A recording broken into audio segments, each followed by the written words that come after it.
going on, guys? Welcome back to the Daily Dish. I'm your host, Christian Royston, joined by my co-host, Logan Shanks.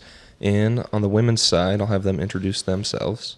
What's going on, guys? Back with the women's basketball beat is Pavle Markovic, and here I have my partner, Brett Twelmeyer.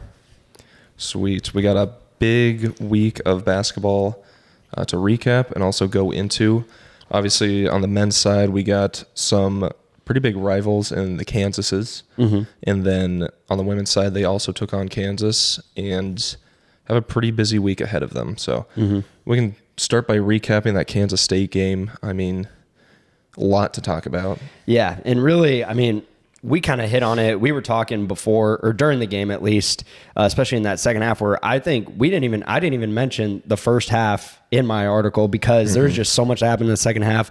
A real big defensive switch and kind of a coaching flop from Jerome Tang in that last 8 minutes where the tides really kind of turned in favor of Iowa State after, for 4 minutes, it was nothing but fouls.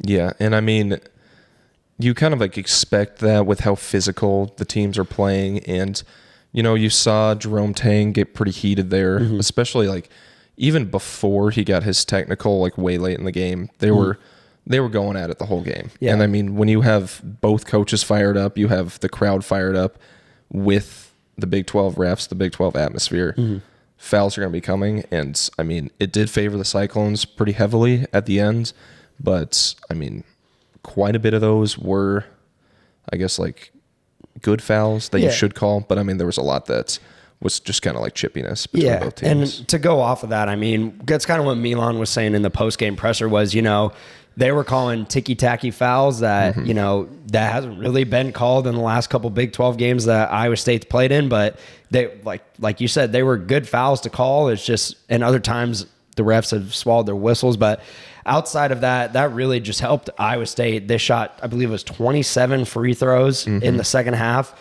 And that helps them out because they could not shoot the ball very well outside of free throws. And guys that stick out to me, Kurt Jones and Keyshawn Gilbert really stepped up, especially Keyshawn drawing 6 fouls in that second half alone and just playing really solid defense. I think with Taman coming back into the lineup and him still playing really well and actually getting better every game, really, these past 3 games, it all started with the BYU game, but right now he's playing his best basketball this season and gets 13 rebounds as well. I mean, it's just crazy to see the amount of depth that's actually starting to show up in Big 12 play now. Yeah, he almost got a triple-double with, rebounds, points, and fouls drawn, which kind of a crazy stat. But, I mean, he just kind of showed the toughness of the game, and that's what TJ was saying afterwards, was there was nobody that put their body on the line more for that win and fought harder for that win than Keyshawn. And I mean, it was a gritty game the entire way through, especially that stretch in the second half where it was pretty much just stoppages constantly. And he was the player that was really just highlighting the grittiness of the game. Yeah, and to go off more, Kurt Jones, if you look from a pure numbers standpoint, shooting-wise, he didn't really shoot the 3 that well, but he was getting to the basket, and especially in that second half, again, he was one of the guys that stepped up for Iowa State when they needed it because guys like Taman, Rob, Trey, they kind of all took a step back. And another guy, I mean, Milan also stepped up in that second half as well. He was probably their best shooter in that second half, someone that they could, rely on, which you're going to need that, especially against a really strong defensive team like Kansas State. And like I said, that last 6 minutes, Kansas State just didn't really adjust well. I think kind of the heat of the moment, just being at Hilton, didn't really help them out as much as well. And I told you, if they play or when they go to Kansas State, if Iowa State gets themselves in a situation like that again, I don't really see it falling for the Cyclones. No, it definitely favored the home team quite a bit. I mean, that was probably the loudest I've heard Hilton this season. I mean, they were very involved in that second half. And I mean, yes, there was a lot of fouls called, so you can understand the upsetness of the crowd, but I mean, they kind of field the players too. I mean, really, you talk about Kurt and you talk about Milan. Those were the 2 players that they hit their shots when they needed to, and they were the reason that Iowa State was able to extend their lead because up until Kurt's first 3, that was I think they were leading by maybe 2, like at most for like a 6-minute period. And he hit that and they went up by 5 and it was just over from there. And this all comes, I mean, it was a close game because Iowa State allowed Kansas State to get back in this game early in the second half. They start the second half with 4 quick threes. They started 4 for 4 from 3 and kind of just really erased Iowa State's 12-point lead that they had at halftime, because I thought that, at halftime, Iowa State was just going to kind of run away with it. They had built this big lead and whatnot. And then Kansas State, they threw a second punch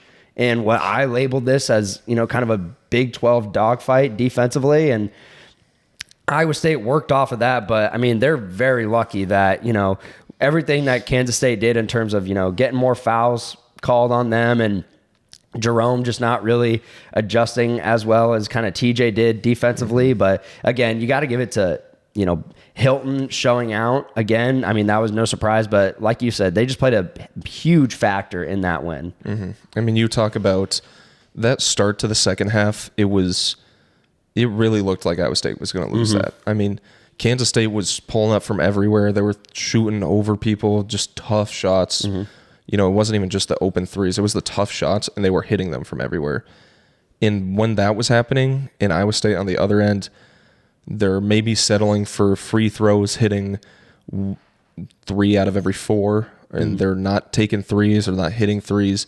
You really just see Kansas State just chip their way back into the game. And I think it was when, it had to have been just like just foul calls early on against Iowa State. Once they started swinging back in Iowa State's favor, that's kind of when we saw them just kind of grind out that win, just kind of make the most of their opportunities at the free throw line. Right. And TJ, I feel like he just, in the huddles, he's telling his team how to adjust defensively and both offensively too. You talk about the 6 fouls that Keyshawn drew in the second half. 3, he drew, I want to say all 3 of his charges came in the second half as well. And he's just like, he's taking hits at the top of the key, wherever it's at. And, he just played a great game out there. But this isn't the last Big 12, great defensive game that we're going to see. I think that this is just a classic game of Big 12 basketball. And, the refs are going to, be a factor in a lot of these games moving forward, I want to say. But I think it's all about what team can be smart and adjust to how the fouls are being called. And then also just, like we said, hit your shots when you need them, wherever they're at. And kind of want to go more into the Jerome Tang. I mean, we saw him like cross half court yelling at TJ at one point. And I know there's a lot of speculation of like kind of what happened, if it was the fans behind, if it was the managers sneaking over half court or what it was. But really, I mean, I haven't heard anything since about the incident. All we heard at the post-game press conference was that they weren't going to say anything. Right. But it was obviously enough that it upset Jerome quite a bit. Yeah, and it just kind of sucks because the other media members we're talking about in the post game, like that just leaves it for speculation. So hopefully, and it sucks to see that from Iowa State, because you hope that it was nothing terrible if it was from like an Iowa State fan or just anyone involved with Iowa State, for them to have like, a bad attitude or really chirping a little bit too much, I guess. But we don't know, and we're probably not going to find out because they're gonna move past this. Like you said, TJ and Jerome both kind of wanted to put it in the past, keep it between those two, but. Like I said, when Iowa State goes to Kansas State for the last regular season game for them, I probably would expect the exact same atmosphere that Hilton had. You can really tell that the rivalry is pretty heated at this point. So, should make for an interesting game there. Iowa State now has to kind of erase that game from their memory as they go to Kansas. But before that, the women actually took on Kansas at Allen Fieldhouse, which... Unfortunately, the men don't have the opportunity to go to Allen Fieldhouse this year, but we can throw it over to the women's reporters to, I guess, deep dive into what went on in that game, because I know it was a pretty interesting game. So yeah, after having a week off, about to have time to prepare for Kansas, they traveled to Allen Fieldhouse, where you'd expect something more from that Cyclones team, how they've been playing, even though they lost to Texas Tech that last Wednesday. It all started with that first quarter. I mean, the score was 10-8 in favor of Kansas, and that was just a poor shooting performance to start off. Yeah, neither team could really make a shot to save their lives. It felt like just poor on both ends, and that kind of really set the tone for the rest of the night. It did, yeah. And even Coach Bill Fennelly had a slight lineup change, actually. He actually ended up starting Emily Ryan for the first time this season. You know, she's been coming off the bench, getting increase in minutes, and now she finally got the start over Naidu, who's been kind of struggling offensively, at least I could say. And obviously, her performance did not help. Yeah, so I think that all stems from the Texas Tech game. You know, Emily Ryan leads scoring. She scores the first 4 points of the game, plays her most minutes, and I think that she earned that role back. And so it was nice to see her be able to get to the, starting five again.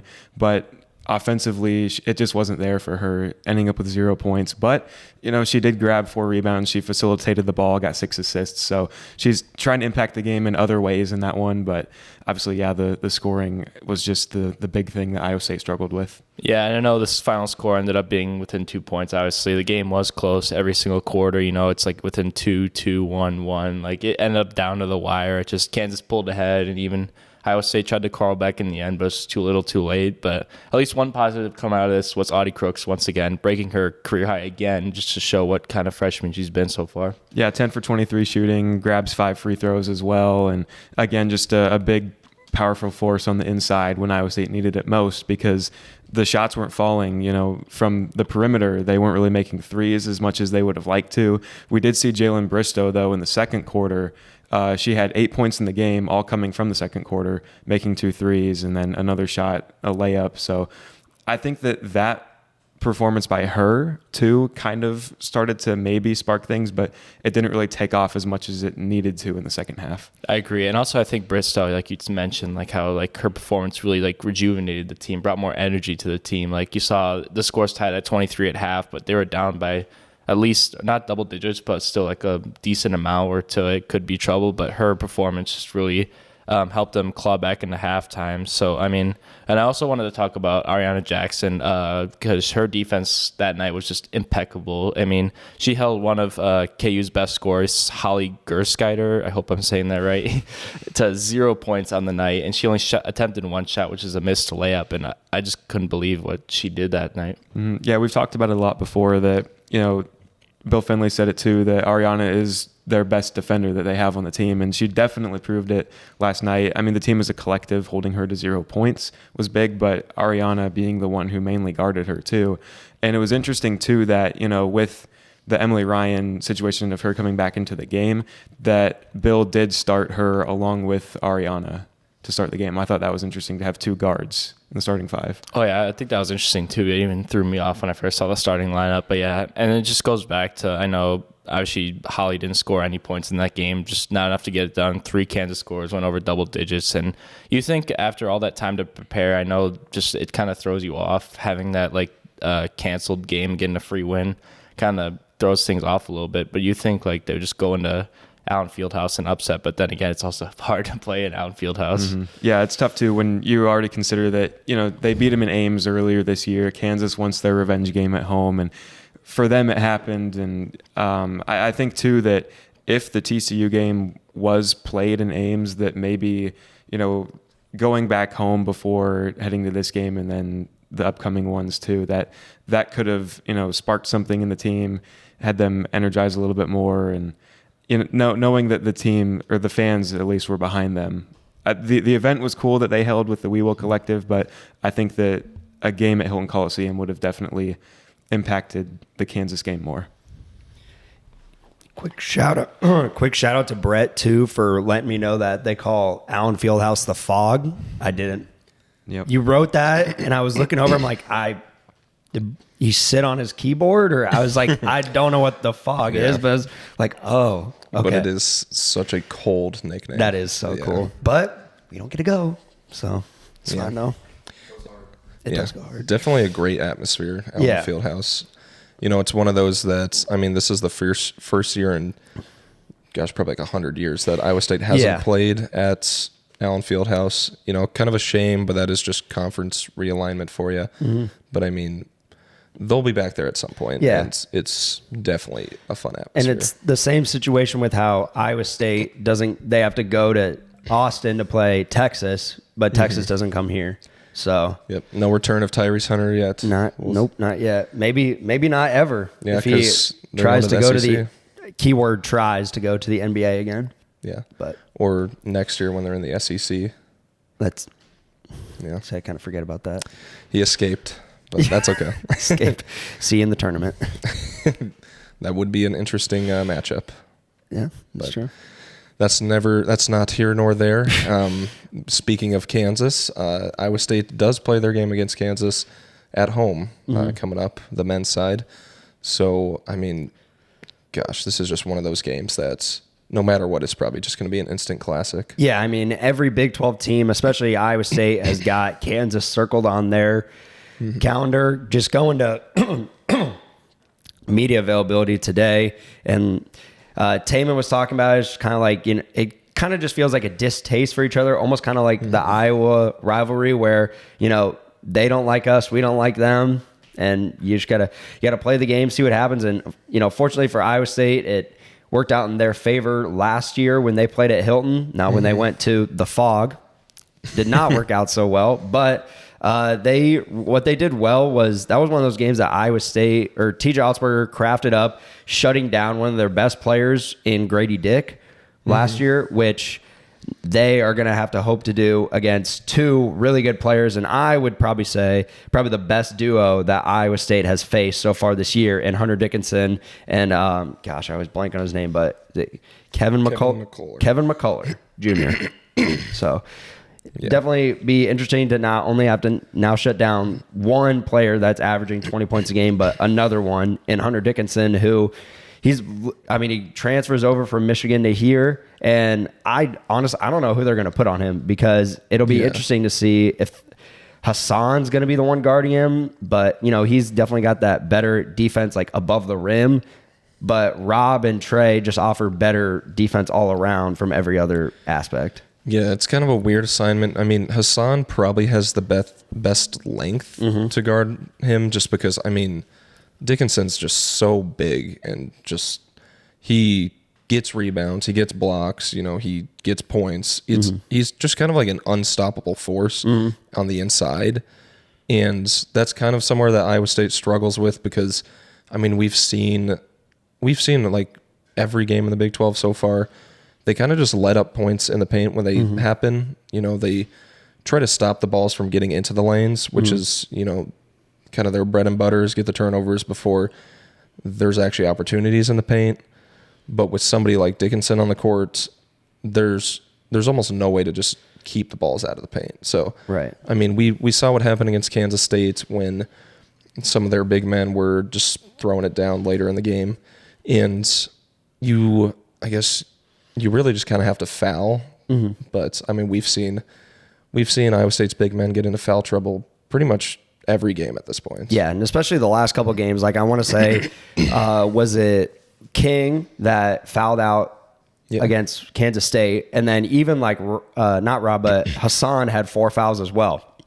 He's kind of had some trouble with that too. Obviously, he gets ejected in the BYU game. And then even against TCU, he's getting like 3 or 4 fouls. So the defensive scheme will definitely be interesting. Especially the game plan, because what they did really well against Kansas State was, Kansas State didn't shoot very well outside of that 4-for-4 start in the second half. They weren't really shooting threes very well. They were defending them pretty well. Even the open shots, they weren't even hitting those. But Iowa State, probably for the first time this season, I believe they got outscored in the paint, which is something that you brought up. They did. That's something that you never see from this team, especially, and from a TJ Altsberger team in general. But I feel like that might happen again on Kansas, or against Kansas. I think, Iowa State probably drops this game just because, I know Kansas has been kind of criticized this year because they're a team that, there's always going to be high expectations. Some are saying this is kind of one of the less, not as good teams in the last couple of years that Kansas has had. But I still think they have two great players and, shot makers around them as well. They got a kid from, I think he's from Australia, that has been shooting the ball really well. And I mean, it's going to be, Hilton's going to have to show up again, just like how they did for Kansas State. And there's already kids lining up out there. There were kids lining up at halftime of the Kansas State game, which is crazy. Yeah. I mean, this is going to be one of those games that, I mean, Kansas kind of looks beatable this year. I mean, you mentioned it. They've dropped games to UCF. They've dropped a game to West Virginia. And they most recently kind of barely beat Cincinnati at home. So last year they beat a Kansas team that looked unstoppable at Hilton. So maybe this year we'll see a repeat just because Kansas is almost having a down year despite, obviously two of their players really being like one of the best duos in college basketball. So, I mean, although they have like the talent, if Iowa State can game plan around that, I mean, Kansas isn't a team that really thrives off the threes, it appears. So, I mean, we'll kind of see if Iowa State can hold their own in the paint. And if they can, then we could see another repeat at Hilton. So, although Iowa State, has the atmosphere of Hilton helping them out against Kansas, on the women's side, they are still on the road as they take on, I believe, another ranked team in West Virginia. Yes, sadly, we are facing another ranked team. I mean, this is the Big 12, not surprised. But yes, we are having another rematch, just like we did against Kansas, against number 24 West Virginia. They're the same seed as they were when we played them in Ames. Yeah, it's kind of interesting that it worked out that way. You beat them in Ames early in the year when they're 24, and they fall out. Iowa State climbs in, and then it switches, and West Virginia's back to 24, and Iowa State's out of it again. So I guess we'll just have to see what happens over there. Yeah, and it's going to be difficult. Obviously, playing in Morgantown, it's never fun. And obviously, you see their past three games, they've just went on a rampage. I mean, they just slapped UCF, Houston, and Cincinnati all by double-digit points. I'm a little bit nervous for this game. I'm not gonna lie, just because they choked that lead against us, and they're just gonna be going for revenge on Saturday. Yeah, it's gonna be a really tough game too, because I mean, like you said, they absolutely demolished their last three teams, and the thing about that too is the past two games against Houston and then Cincinnati held both of those teams to 0 points in the first quarter, and Iowa State's had games where they've struggled in the first quarter. So really, out of the gate, they need to score early and establish something. Otherwise, they could have the same fate as those other teams. I agree. And also for Iowa State, this is their third straight road game technically because of the TCU forfeit, and it doesn't make it any easier not to play at home. You think the TCU game was supposed to give a little break in between to be at Hilton and play in front of the home fans, but it ain't going to happen on Saturday. No, it's got to be grueling too to just be on the road this many times, and you're not in front of the home crowd, and with school starting up again too, it does make it tough. It does make it tough, yes, but also going into the game too, I mean, really, obviously they can't trail by 19 again. We can't have the same story yet again. I mean, obviously they came back from 19 to win by 10, but you always don't want to play from behind. You always want to play in front. Yeah, they really need to play a full 4 quarters type of game, because when you look at the last one, the first half didn't make a single three.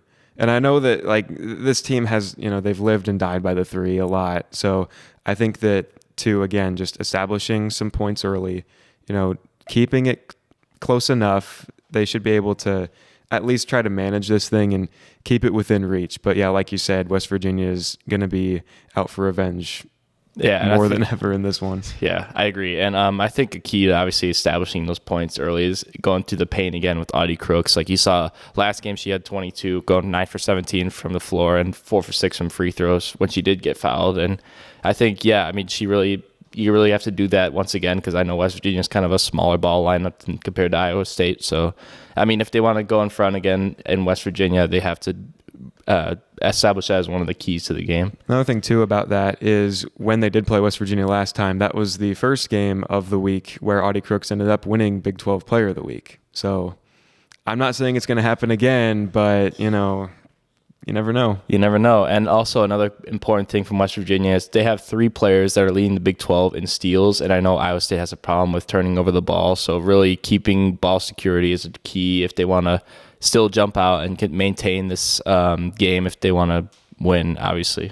Yeah, and Iowa State's had struggles a lot with turnovers this season, and knowing that West Virginia has the top 3 in forcing turnovers, that's going to be a big challenge for them. Yes, I agree. And obviously it also comes with the fact that they might be more prepared than us this week because they haven't played for a week since January 20th when they beat Cincinnati. So it will... I mean, we said that about Iowa State. I mean, you saw what happened against Kansas. They didn't really come out like what we thought they would. So maybe it could happen, but we never know. But I'd assume they are ranked, so I would assume they would come out strong. Yeah, I think the main difference with that, though, was West Virginia knew that they had this scheduled break, whereas Iowa State didn't know that they weren't going to play the TCU game. So I think that difference could have played into the mentality of things a little bit differently. You know, Iowa State's like, oh, we're going to play this home game.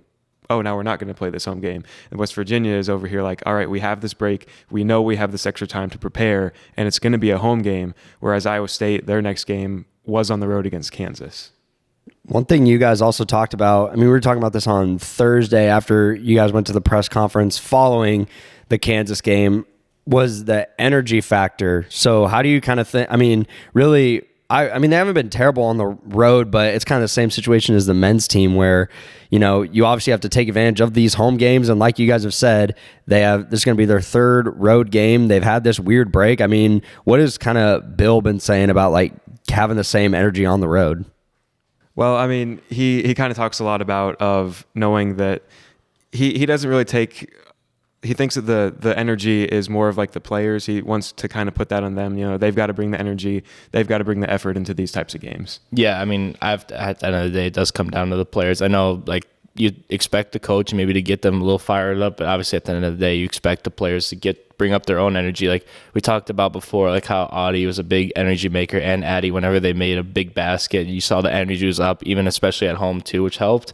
But obviously, yeah, you'd have to like bring up the energy if you want to get a better result. I think another part about it too is knowing that, you know, you have this big group of freshmen too, and looking at the high school season too, it's not as long as the college season. So I think that, you know, they've got to, you know, maintain that energy because they know that they've got a long stretch left in the season. Yeah, Big 12 conference play is not forgiving, like we've said before. And yeah, it's really, you have to keep that energy level up high every game. You have to bring it every game. Otherwise, you could see what happens. You slip, you lose, and this can tumble. Like they're on a 2-game losing streak right now. They both lost to Texas Tech on the road and Kansas. So, I mean, it doesn't get any easier going to West Virginia. So they really have to step it up if they really want to get back on track.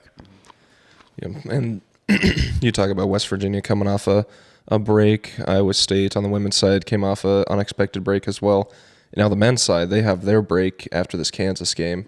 I mean, obviously, you kind of see where teams stand after, if they can, you know, prepare better, or maybe if they just get rusty.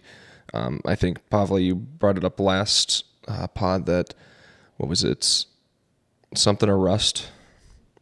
Yeah. And we'll kind of see that play out. Yeah, because, you know, I would say, and, you know, kind of matching up with the women's side is that the men are going to have this weird break where they have a week off, which can be nice. But again, kind of like what you were alluding to with Pavle, you can kind of have that rust. And also with the women and the men are going to go on the road for their next 2 games after the break. So they're not going to be back at Hilton for, I mean, after Saturday, like week and a half, 2 weeks. I mean, it's just 2 weeks. Like it's going to be crazy for them to kind of have to put all that together now when they go on the road against Texas and Baylor. So, but you know, the women in that from between that time, we'll actually have another game coming up next Wednesday before our next pod against Oklahoma State. Yeah, and they finally get a break from the road struggles. You know, hopefully gets maybe a momentum game at Hilton. Yes, it will be nice to finally be back at Hilton, I'm sure, for the team, too. They get to host Oklahoma State, who they previously started off the season against on the road in Stillwater. And, I mean, obviously, I would expect Hilton Magic to still be there because it's been so long of a break. You know, some fans missed the TCU game because of it. But, yeah, I mean, Oklahoma State in general hasn't looked really impressive. They lost their last 2 games on the road to other teams in the Big 12. I mean, Yeah, they just haven't looked good. Yeah, I'm expecting Hilton Magic to show up. I know it's a Wednesday game, but still, I think the crowd's going to be there because the last time the women played in Hilton Coliseum was January 13th, all the way back when they upset Baylor. So it's been a while since they've been there, and I think that they're really looking forward to coming back to Ames and playing in front of the home fans. Yes, it will be nice for them. Obviously, last time they did play Oklahoma State, it was a better side. You think, I mean, it did start off kind of close, but obviously Iowa State pulled ahead in the end.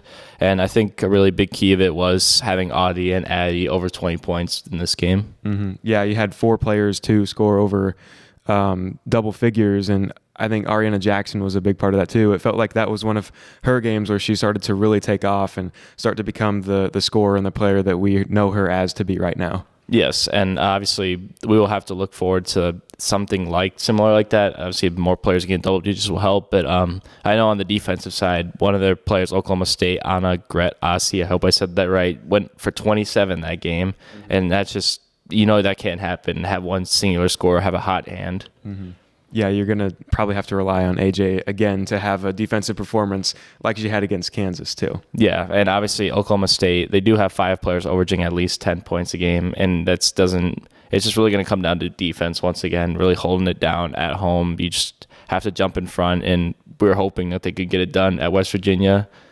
And yeah, I mean, it should be nice to be back at home. Yeah, I think that too, the mentality of the Oklahoma State game could stem from what happens at West Virginia. You're either coming back to Ames either on a 1-game winning streak after breaking, the streak of losing that they had, or they're going to be coming in on 3 road losses in a row.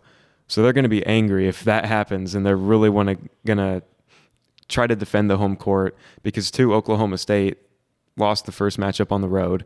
They're looking for revenge. So this is going to be the 3rd revenge game in a row of a team that lost to Iowa State early in the season too. So there's going to be a lot to play for.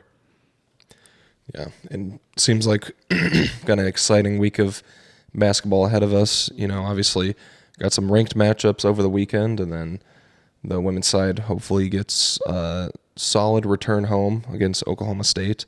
But I guess all we can do is just wait for those games to play out and just wait to see what happens. And quick shout out while we're on the basketball, topic, obviously, with this being the Daily Dish. Today, as we record this on January 26th, is the 4-year anniversary, I guess, of when Kobe Bryant passed away. So thank you. Shout out to Kobe for being who he was in the culture of basketball. And another shout out to another GOAT, our producer Jacob Rice, for getting us these mic stands.